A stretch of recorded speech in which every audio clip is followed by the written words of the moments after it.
విహారిని kidnap చేసి సుభాష్ రౌడీలతో బాగా కొడతాడు. విహారిని కట్టిపడేస్తాడు. అలాగే లక్ష్మి బయట వెతుకుతుందని తెలుసుకొని విహారి నుంచి ఫోన్ చేపిస్తాడు సుభాష్. లక్ష్మికి ఫోన్ రావడంతో చాలా సంతోషంగా లక్ష్మి ఫోన్ లిఫ్ట్ చేసి, హలో విహారి గారు, ఎక్కడున్నారు? మీకోసమే వెతుకుతున్నాను అని చెప్పగానే విహారి ఇలా అంటాడు.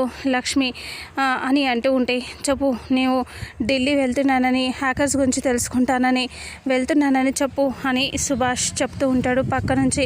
ఇక అప్పుడే విహారి, నేను ఢిల్లీ వెళ్తున్నాను మనీ యాక్ట్ చేసిన వాళ్ళని తెలుసుకోవటానికి అని అంటూ విహారి చెప్తాడు. అవునా విహారి గారు, మీ ఫోన్ కలవకపోవడంతో నేను ఎంత టెన్షన్ పడ్డానో తెలుసా అని అంటూ లక్ష్మి అంటుంది. అలా అనేసరికి ఏం పర్వాలేదులే, నేను వచ్చేస్తున్నాను అని చెప్పగానే ఇక అప్పుడు విహారి ఇలా అంటాడు, నేను వస్తాను కదా, ఏం టెన్షన్ పడకు అని దెబ్బలతో నీరసంగా మాట్లాడుతూ ఉంటాడు.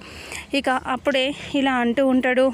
విహారి మనసులో అనుకుంటాడు, లక్ష్మికి ఎలాగైనా నేను కిడ్నాప్ అయ్యానని తెలియాలి అని ఆలోచిస్తూ ఉంటాడు. ఇక అప్పుడే లక్ష్మి, సరే విహారి గారు, జాగ్రత్తగా వెళ్ళిరండి అంటూ ఉండగానే విహారి దగ్గర నుంచి ఫోన్ లాక్కుంటూ ఉంటాడు సుభాష్. అప్పుడే లక్ష్మికి అర్థం అవటానికి విహారి లక్ష్మి అని అంటూ కంగారుగా అరుస్తాడు.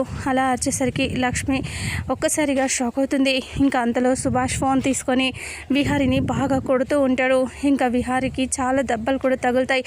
ఇక విహారిని అలా కొడుతూ ఉంటే ఇంకా అప్పుడే ఎస్ఐ లక్ష్మితో ఇలా అంటుంది, లక్ష్మి ఇప్పుడు ఓకేనా, నీ డౌట్ క్లియర్ అయింది కదా అంటే, లేదమ్మా, ఇప్పుడే నా డౌట్ ఎక్కువైంది అని చెప్పగానే, ఎందుకు లక్ష్మి, విహారీ మాట్లాడి చెప్పాడు కదా అంటే, లేదమ్మా, విహారీ గారు ఏదో ప్రమాదంలో ఉన్నారు, అది నాకు తెలుస్తుంది అని లక్ష్మి చెప్పగానే ఎస్ఐ ఒక్కసారిగా ఆలోచిస్తూ ఉంటుంది. ఇక విహారీ అలా అరిచినందుకు సుభాష్ బాగా కొడుతూ ఉంటాడు.